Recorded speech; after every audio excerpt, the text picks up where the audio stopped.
Este suficient să obțin o imagine PDF a unui certificat de rezidență fiscală pentru a aplica o convenție de evitare a dublei impuneri?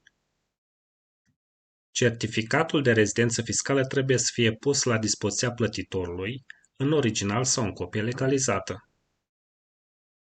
Original înseamnă document fizic cu semnătură și ștampilă a emitentului sau document emis și transmis strict pe cale electronică.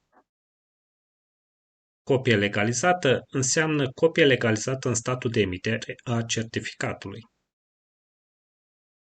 În cazul în care trebuie să facem o plată înainte de a primi certificatul, se reține impozitul conform legislației interne, iar dacă acesta este primit ulterior, se regularizează impozitul printr-o cerere adresată către ANAF.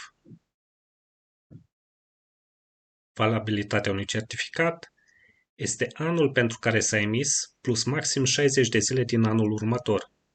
Cam acestea sunt regulile de bază pentru folosirea unui certificat de rezidență fiscală.